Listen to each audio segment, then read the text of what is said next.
Now, the final hope for the diaspora to take part in the election of President come December 4th has been shattered following the dismissal of the case on the matter by the Banjul High Court.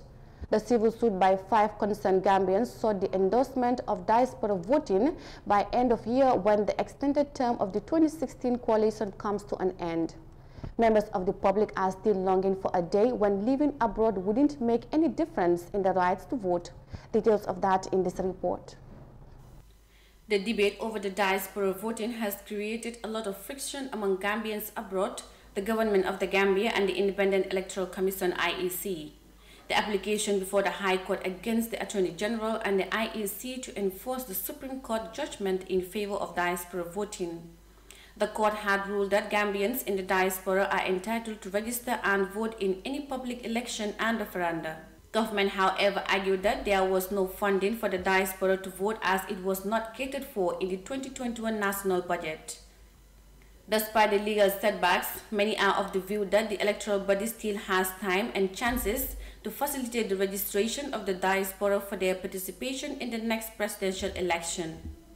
One of them is Yaya Kamara, who described the disenfranchisement of the diaspora as a serious downgrading in the country's electoral process. 250,000 Gambians not voting is a big distraction, and everyone knows they will not take it lightly. 2 hours ago, I heard on the news one of the MPs in the Agitation complaining that the MPs should take back the money that is given to the IEC for the election. These people should be allowed to vote as proud citizens of the country.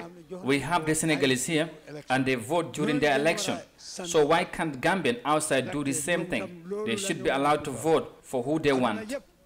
Government, in the voice of one Bakari Mane, should have taken serious measurements to provide the required funding for the diaspora voting, arguing that Gambians outside have the same rights as those living in the country.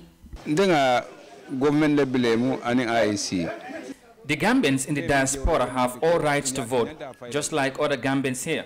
The benefit brought about by the diaspora surpasses that of those living in the country. If some of us living here are voting, then Gambians in the diaspora have the same right to vote. Over 100,000 Gambians live in the diaspora, and if they are not allowed to vote, it means their rights have been seized as Gambians. The government should take a step and pull out money to sponsor diaspora voting. The issue of not allowing diaspora to vote is because of the government and the IEC and also the parliamentarians who voted down the new constitution. Yaya Traore challenged the Independent Electoral Commission to fulfill the promise to include the diaspora in the voting.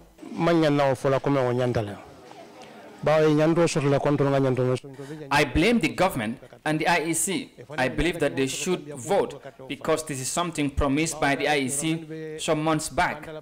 They spoke to the media that preparation is ongoing for diaspora voting, and it's been a long since then. This should not be a surprise to anyone. The government and the IEC should have been sure of diaspora voting before announcing otherwise.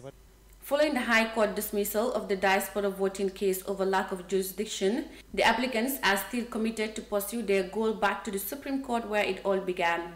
These applicants, in the names of Bakari Bunja Dabo, Charno M. Jai, Pasamba Sadaga Jau, Jigan Gerald Gray Johnson, and Sidi Mohamed Sane, are probably to be waited on for one more legal exercise on the diaspora voting. However, the question whether or not the diaspora will vote in the December presidential election remains hanging in the air. Reporting for iAfrica News, I am Mariama Cham.